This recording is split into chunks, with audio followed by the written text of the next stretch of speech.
More on this story, we can go across France 24's Nadine Theron standing by in Cape Town. Nadine, why is there so much secrecy surrounding these talks? Well, we do know that the talks are happening today, and the Tigray People's Liberation Front tweeted last night that they did arrive in South Africa, and they said that military intervention won't end the current conflict situation. We also saw a tweet from the government of Ethiopia who said this morning that they are on their way.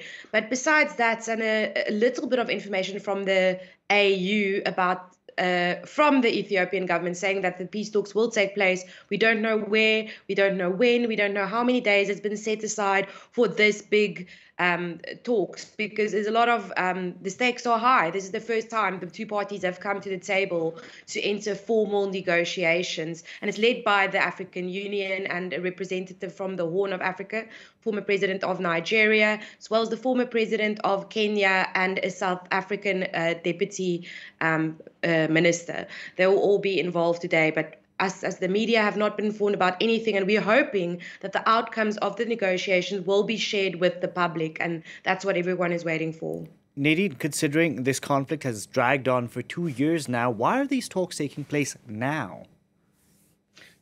Well, we just it's unclear why both parties decided to enter negotiations, but it's possible that because of the 5-month truce that started in March, that was broken in August, and shots were fired again. So the AU called for an immediate and unconditional ceasefire.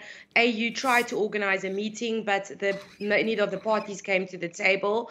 The problem is that because this has been going on for 2 years, there's a massive humanitarian disaster in the Tigray region of Ethiopia, and the people there have been cut off from communications, electricity, phone lines, internet, and they're also cut off from sources like medicine.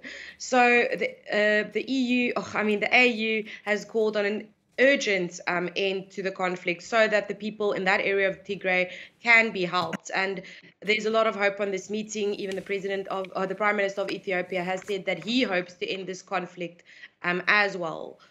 So we're hoping to hear from the African Union or either of those parties soon, or at least by the end of the week. We don't know how long these negotiations will take. We'll see what details we manage to get. Nadine, thank you very much for that. Nadine Tehran reporting there from Cape Town.